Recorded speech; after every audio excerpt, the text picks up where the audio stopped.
Hello, everyone. My name is Mark Alpazar, and I'm the music director here at the Vermont Youth Orchestra Association. And welcome to our last of our guest artist series today. We are proud to be joined by a good friend of mine, Chris McCarthy, also known as Vargon on Twitch, and he's a streamer that has gained a lot of popularity in the recent pandemic time, especially. So we're very happy to have him join us to do a little bit of playing for us and demonstrating, and then also work with some of our students. So without any further delay, here is Chris McCarthy. Hi, guys. Hope you all are doing well today. As Mark mentioned, my name is Chris McCarthy. I'm a cellist in the Southern California area. I know that Benjamin has a Bach-themed or Bach-inspired sort of piece. We might as well set up this masterclass with a movement of Bach. I'm going to play the first cello suite in G major, the Sarabande. I like to call it the meat and potatoes movement because it's just so rich and it just makes you feel so warm like while you're listening to it, especially the one in G major. So this is the Sarabande from the Bach cello suite number 1 in G major. And then after this, I'm going to do a little looping thing that I need some audience participation in.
I know there's going to be people that are asking, like, what is this thing, right? It is a electric cello. It's made by Yamaha. I have this cello paired up with a carbon fiber bow. In case you guys are wondering, it is a carbon fiber bow by John Paul Matrix. Benjamin, if you want to kind of follow along with me here, maybe unmute yourself so that people can hear the difference, since you got an acoustic cello, okay? So What I'd like for you to play, Benjamin, is just an open G and then let it sustain. Okay? All right. That's the sound of an acoustic cello. And then this is the sound of an electric cello.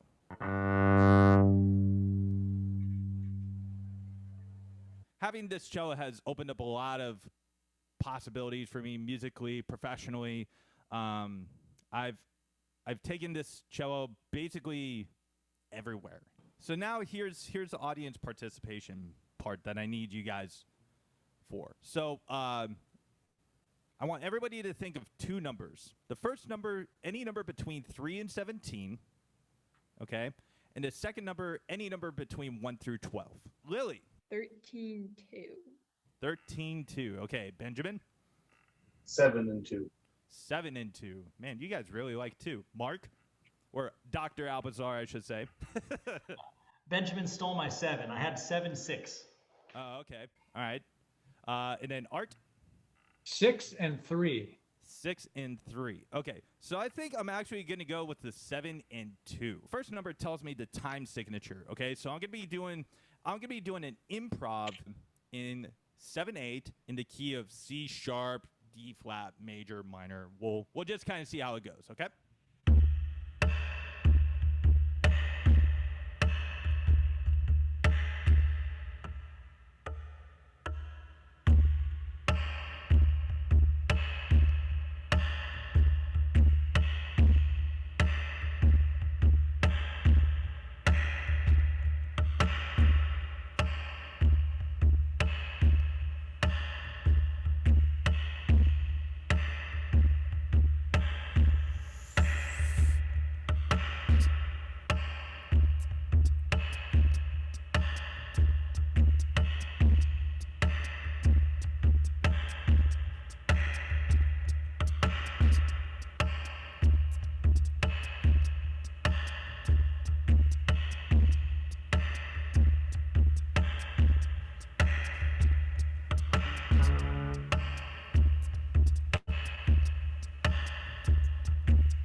So yeah, Woohoo! that was all completely off the top of my head.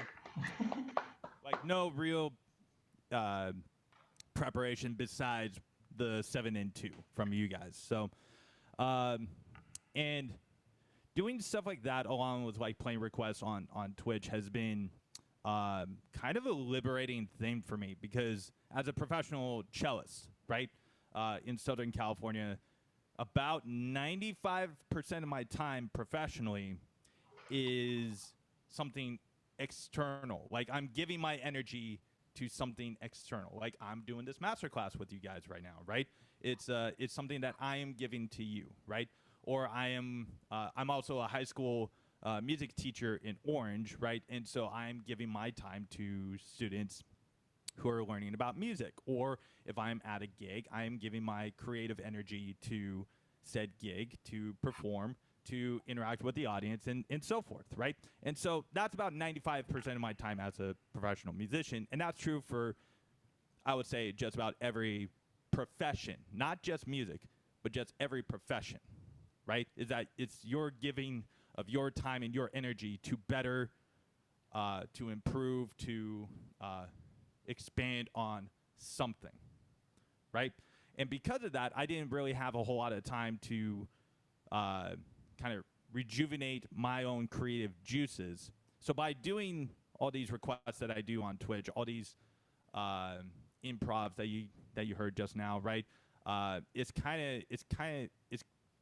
It's my one way to get back into playing more regularly. Your experience as a classical musician, Sure. obviously you've augmented it in many ways. I don't think every single classically trained musician would be comfortable doing the kinds of performances that you've done. So what did it take to sort of grow this other arm to do these other things, you know? I have other genres of music that I enjoy other than classical. Yeah, I am rooted in classical. I started playing cello when I was 10, so fourth grade or so, and I'm 36 now, so been playing for like 20 years, right? In those 25 years, you know, like I along with like your standards of like Brahms, Beethoven, Mozart, Bach, Handel, Haydn, you know, Shostakovich, right? I also have my love for other genres of music as well. You know, Red Hot Chili Peppers, Rush, Metallica, Megadeth, The Weeknd, like Return to Forever. You know, Chick Corea, just like all these different genres of music that I was introduced to over the course of the last 25 years. And it's also kind of helped me with figuring out like what I wanted to do with myself musically. You know, junior year in high school, I picked up electric bass. That was like my way of connecting with like Red Hot Chili Peppers and Rage Against the Machine and like all these different artists that were not classically oriented. There's more than one way to convey the message, to convey the same message through different art mediums, you know, whether it's through Rage Against the Machine or through a Picasso painting or, you know, or through Shostakovich or through Bach, right? Like, or through spoken word or through slam poetry, right? You can get the same message across, just presented in a different medium, right?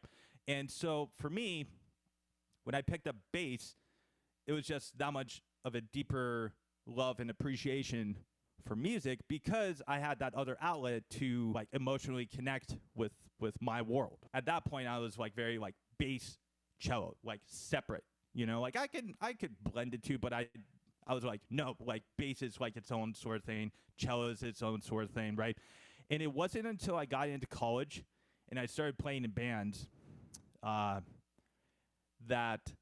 I got the idea of like using electric cello in kind of like a rock setting.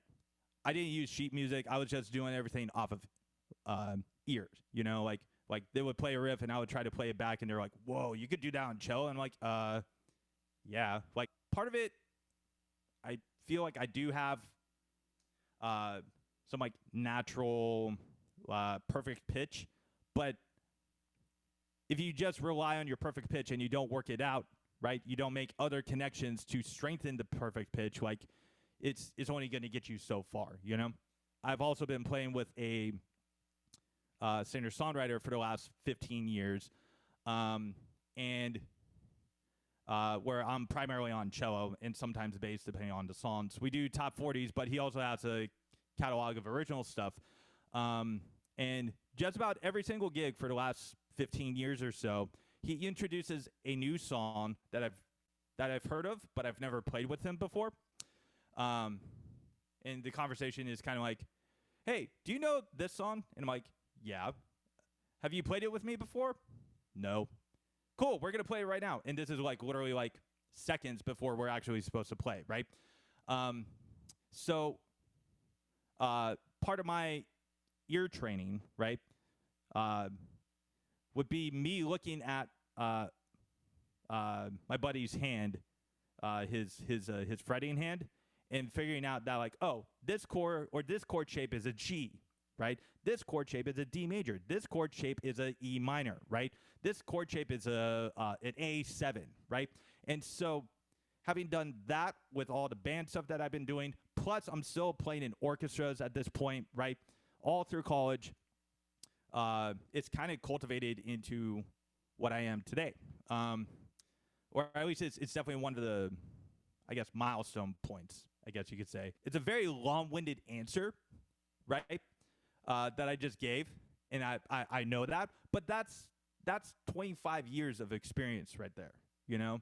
And it's, all that is to say that I guess I kept my ears open and I let my curiosity blossom. Curiosity, experimenting, and openness.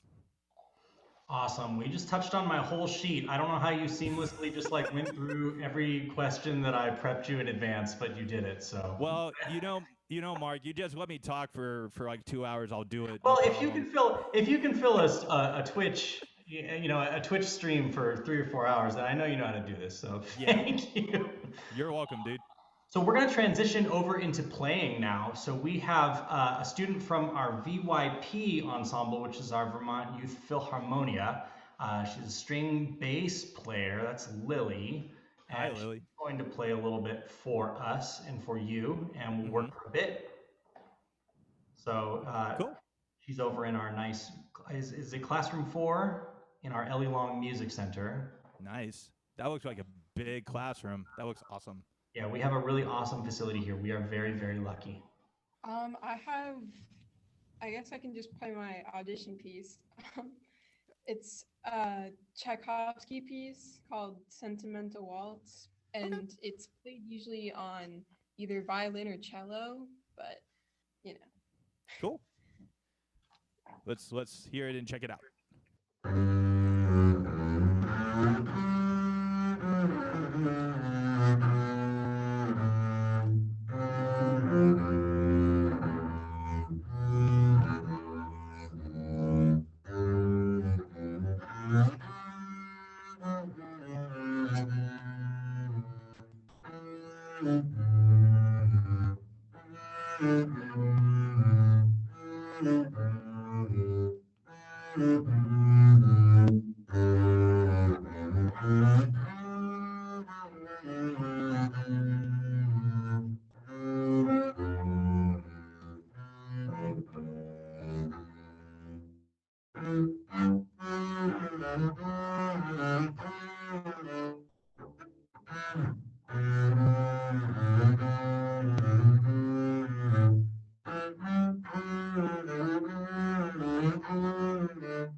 It does that for a while. Awesome. Well, thank you so much for playing the piece for me. I appreciate it. I got 2 questions for you, or I guess 3. right? First off, how long have you been playing? I started playing at the end of 8th grade, so I've been playing for almost 2 years, 3 years. Okay, I'm a sophomore, so nice. Well, do you have any previous instrument experience before bass? yeah. So I play just about any instrument that's given to me because I play a lot in pit bands. So usually, Okay. you just get a read book and then like 6 instruments, and then you Oh just yeah. do them all. Yep. Yeah. Cool. And then my second. By the way, I love pit orchestras. They're so much fun. Like musicals are like one of my favorite things to do. So, second question for you is, are you working with a teacher right now, I like a bass am. teacher? You are. Cool. And how long have you been working with him since you started on bass, or? No, I only started with him last year. Oh, okay, cool. That was one of the first things I noticed was that your technical uh, finesse is actually really solid. Like your intonation is really solid too. You're getting around the instrument very cleanly, you know, um, and like the pieces are there to play well, right? Is what I'm getting to is the point that I'm trying to get to here. So, so kudos to you for having a great technical setup. My third question for you: how long have you had this piece? Probably like 2 months, I think. It's fairly new. Okay, so so there's probably passages that we need to like iron out just a little bit more, right? Yeah. I Um, also I was standing really close to the piano, so I didn't really have enough arm movement. But oh, okay. So your laptop is on top of a piano right now. yeah, Ah, okay, cool. Are you playing a French bow or a German bow? French. French. Oh, okay, cool. Um, so then I can convey some of my bass knowledge to you as well because I also play French bow. Just because I'm a cellist primarily, you know. Um, so what I want you to do is I want you to play from the beginning up to let's see, where is that? 1, 2, 3, 4, 5, 6, 7, 8. So just the first 8 measures of the piece here. Okay. I'm gonna.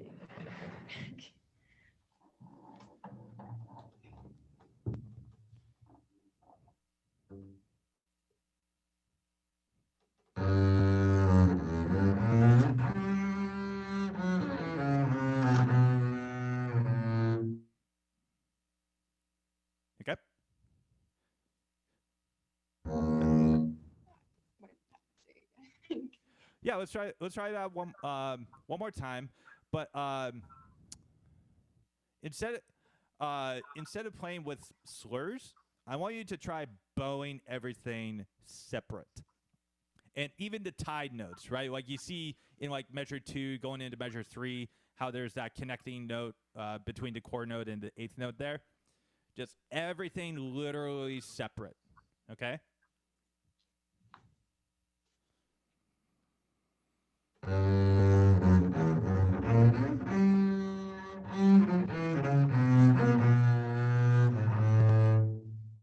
Okay?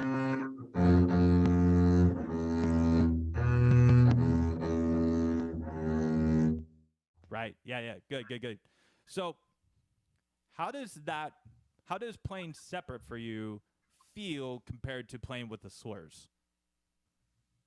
Um, it definitely feels like less musical, just in the Mhm. way that it's like a romantic era piece. So usually they have like these big dramatic slurs, Mhm. but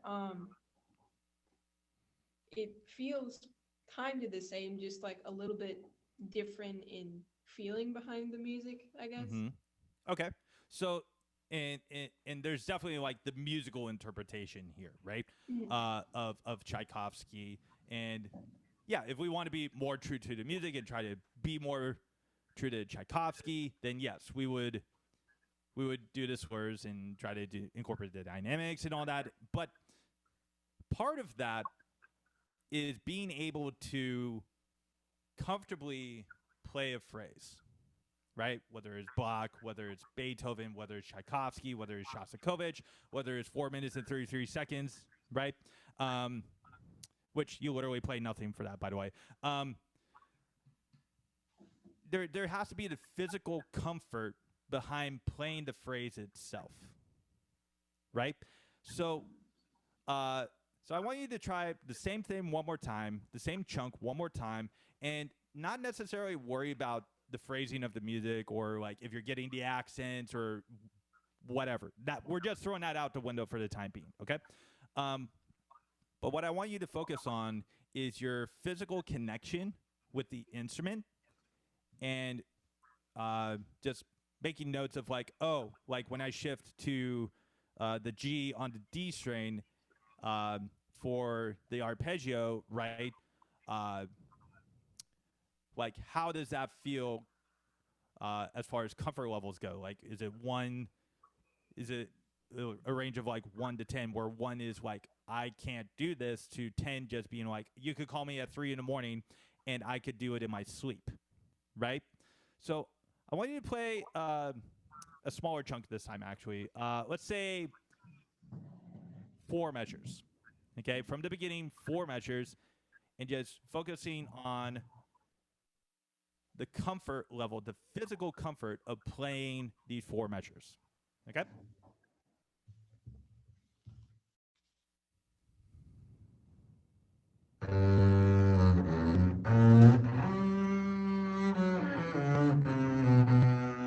Good, but also with separate bows. Oh, okay. Okay.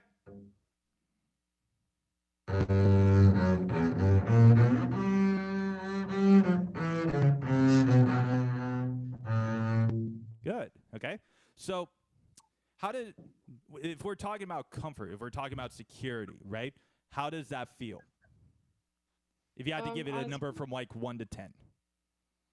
I'd say probably like a 7 maybe, just because, you know, like my brain is kind of used to hearing it one way, so it feels almost wrong. Mm-hmm. But I mean, it wasn't like particularly difficult. Right. Yeah. And I think the 7 is what I would say as well, right? So what's the if you had to improve it to an 8, playing it exactly the way that you just did, right? But you had to go from a 7 to an 8, and not jumping from a 7 to a 10. That's just no. That's just like too much at once, right? If we had to improve from a 7 to an 8, what would you do differently on this next chunk or this next attempt?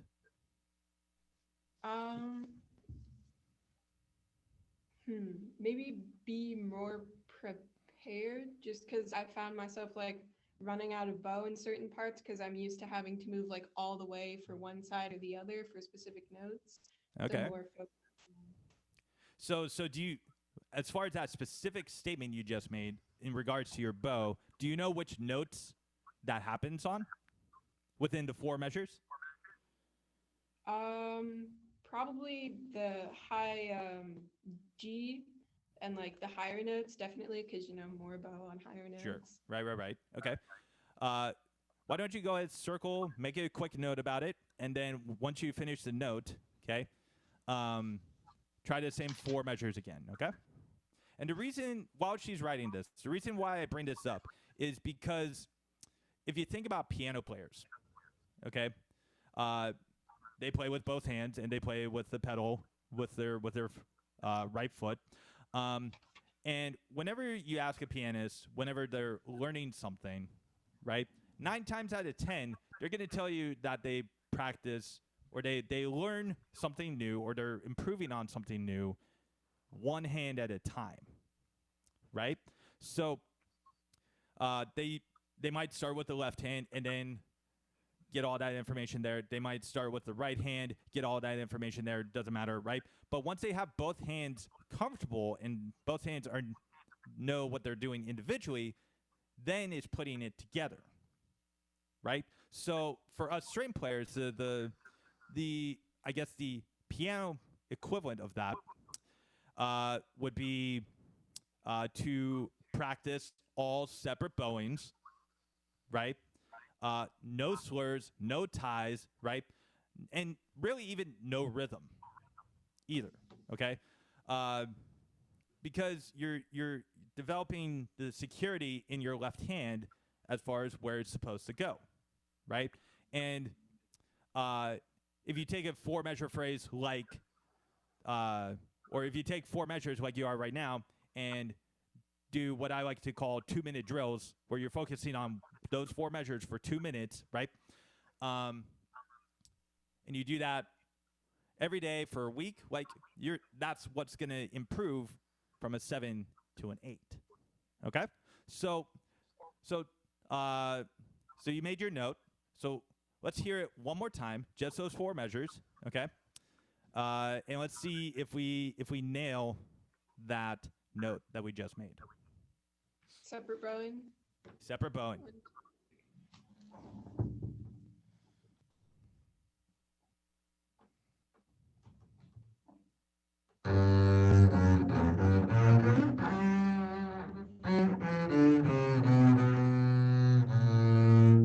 Okay. So, did you feel like you hit that particular note that you made or no? There was one specific note where I didn't because it's just been drilled into my memory, but other than that. Right. And yeah. So this tool, this concept that I'm giving you, this practice concept, is something that I've been teaching like all my students over the past like 4 or 5 years, and as a result, like they just have that much more security in their left hand, right? So it's something, especially with new pieces, right? Because you said you only had this for like 2 months, is that right? Yeah. Yeah.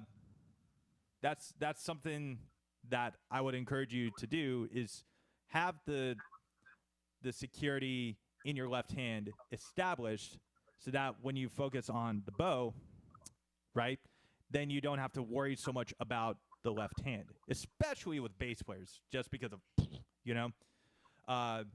So is that something that your own teacher has shared with you before, or is that something new for you? That's kind of new. Usually, if I'm having trouble with specifically like faster passages with slurs on only some of the notes, we usually will move the slur around. So, if it's on like the first 2 notes, then you move it to the second and third, and then the third and fourth. Right. Yeah. And there's you can take a 4-measure phrase or even just 1 measure of a phrase and just spend 2 hours on it, just doing all kinds of variations with it, right? But that's, I guess that would be a topic for another time, because I think we're running out of time with you. But I hope that helps, and I hope that gives you another way to practice.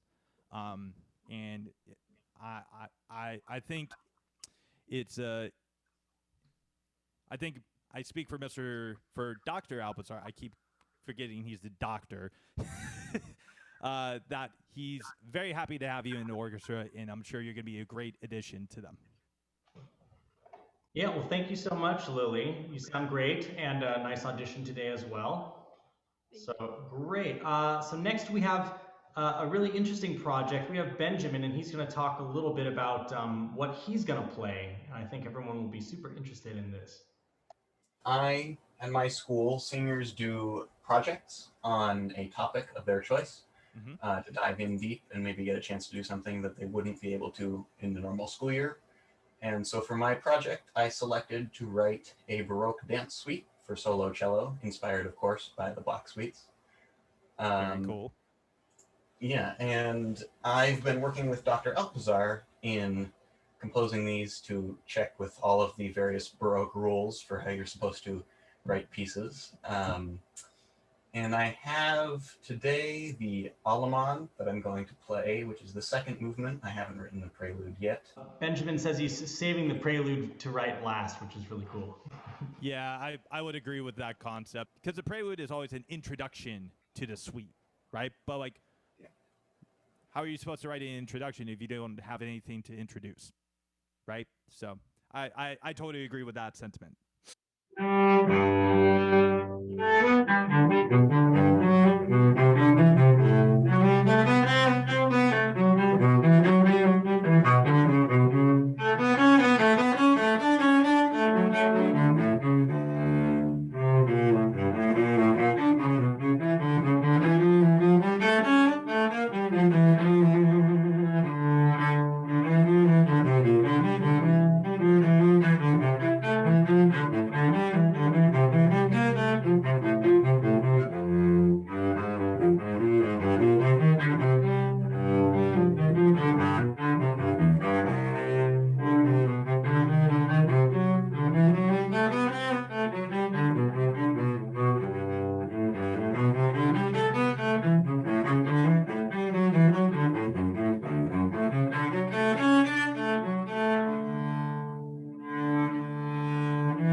Nicely done.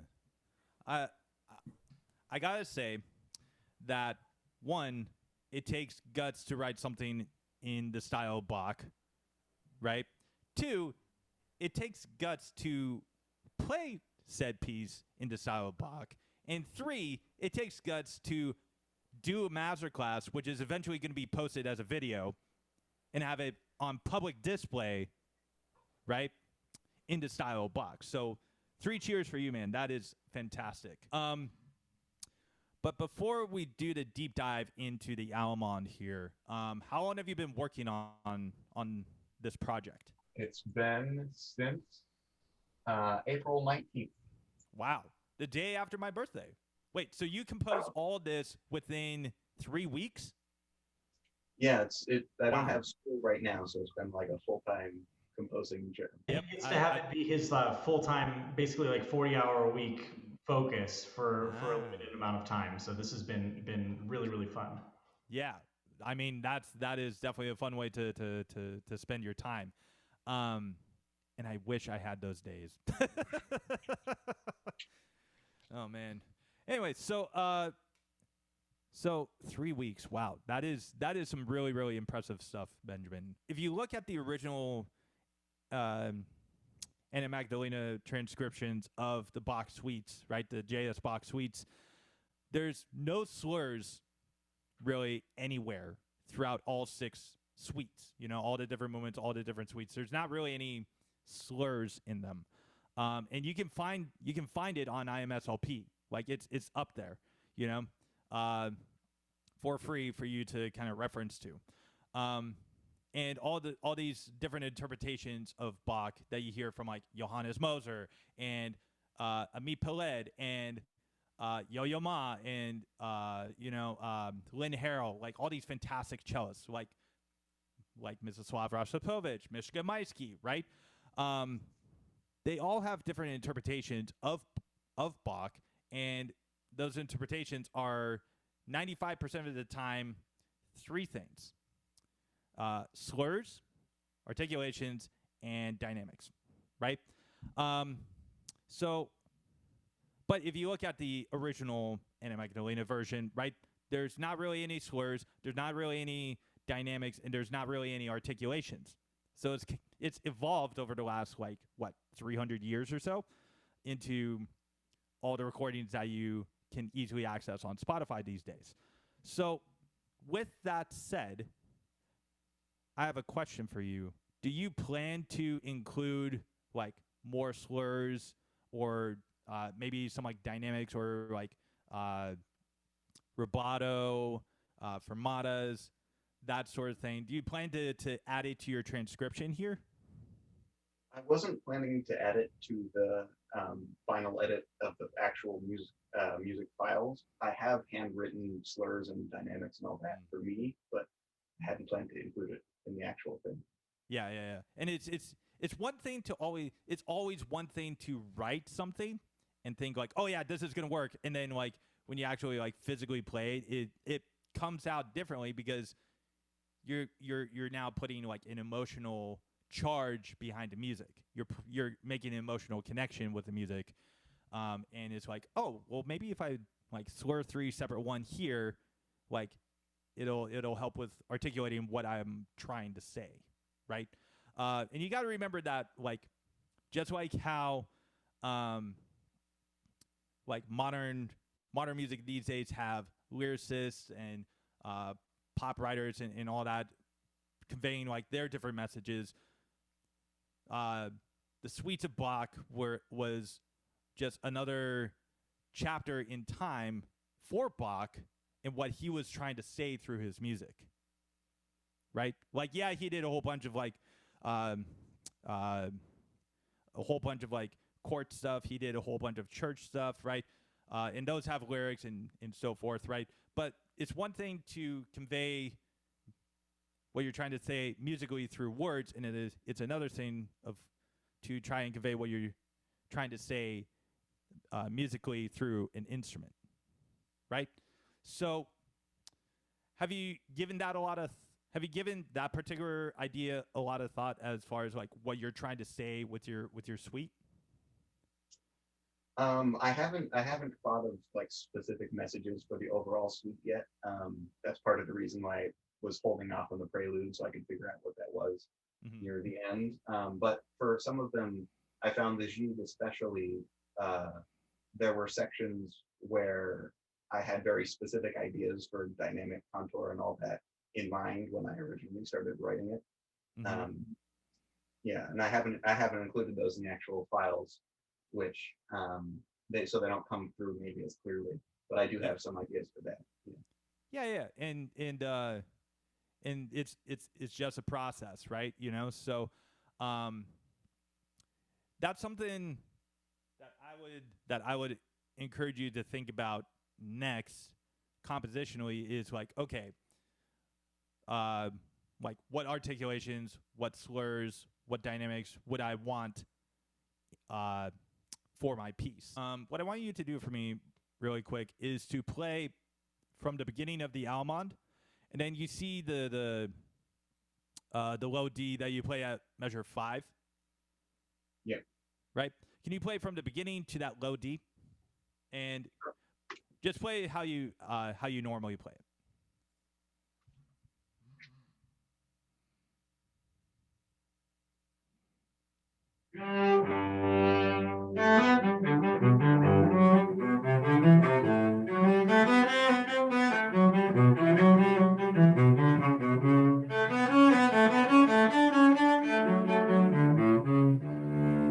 Nice. Okay. So now, if you think about, like, the prelude from the first Bach cello suite, right? There's a million ways you can play it, but most people, like, and this is the way that I started with Bach, right? The prelude was just do groups of 4, right?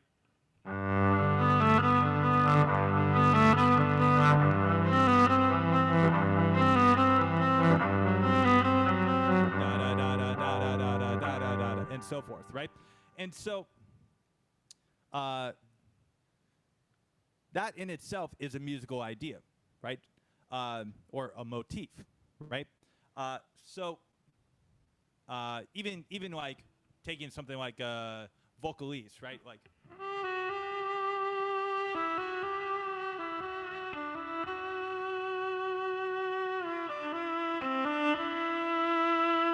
Just that opening line, right? You could play it as.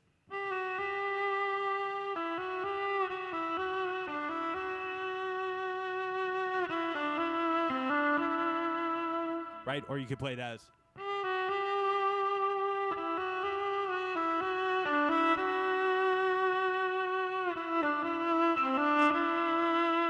Right? It's all the same notes. I didn't change anything in the left hand, but what changed was in the bow.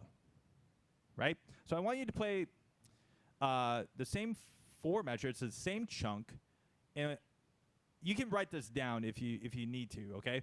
But I want you to think of one bowing musical idea that could possibly work within those 4 measures, okay? And then try to perform that new group of slurs. And the idea is to have a repeated set of slurs. Right. Because, again, if you think back to Bach, right, especially the Allemande, right?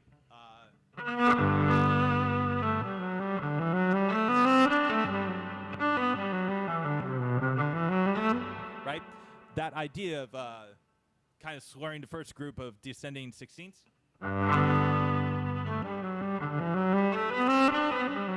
Right? It's not what he wrote, but it's just an idea, right? But you're trying to make the motif consistent throughout your composition because that was kind of the style of writing with Bach back in the day. Sarah Bond from the second suite.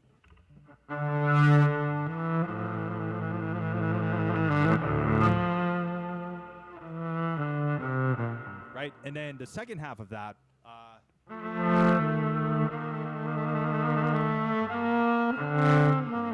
Right? That slur idea is a consistent idea as well. So let's hear the 4 measures. And let's see what you come up with. And then after you play the 4 measures, you can explain what you did. Yeah.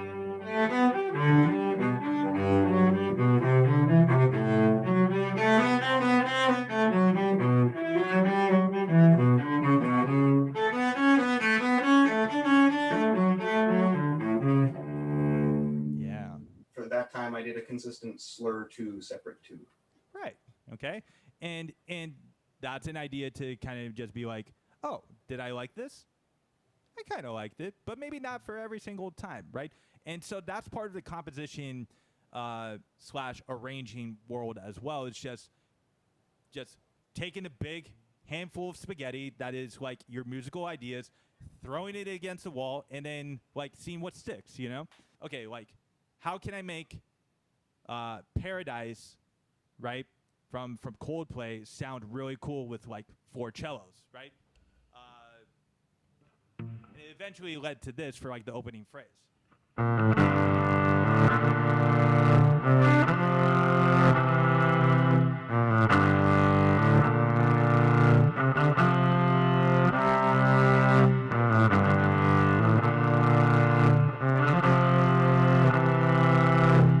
That took me just grabbing that bowl of spaghetti, picking it up, throwing it against the wall, and seeing what sticks, right? And that's the fun part, too, is just like, oh, okay, cool, right? So did that make sense? You know, I have to say, at the end of your project, it might be a fun capstone to have like your Urtext edition that is mostly blank, right? And then have the Benjamin Poulin edition, which is how you play it, and see how it differs, right? And but with the asterisk next to it that says that this could be performed in any way. Here's what it would look like for Bach, right? That would be a really interesting way to pair it. You know, the 2 juxtaposed.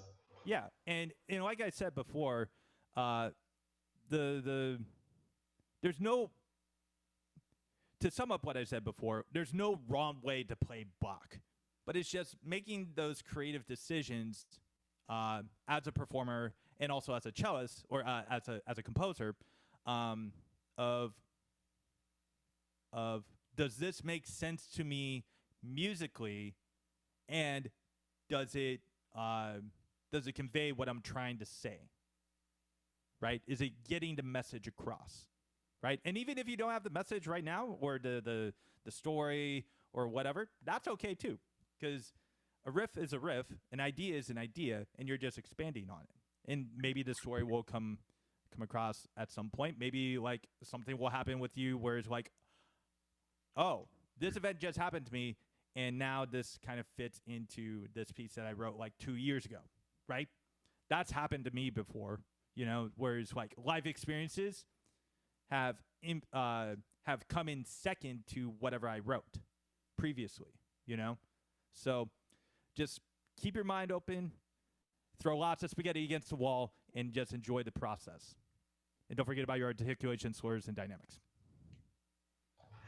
Anyway, this was our very last one for the season of these guest artist series, so I suppose I should just say thank you everybody who's tuned in over these last 9 masterclasses. They've been so much fun, and they've given us a chance during a time where so much of what we've had to do has been remote. They've given us a chance to find a silver lining and sort of say, wow, we can communicate with people on the other side of the country and have them pass their knowledge to us and give us different perspectives. I love that, you know, Chris, you have such a different perspective, even though you grew up playing the same music. And I think that's an infinitely valuable thing to share. So I want to thank you so much, and thank, of course, Benjamin and Lily for performing, and thank everybody on behalf of the VYOA for tuning into our masterclass. So thank you all so very, very much, and we'll see you next year.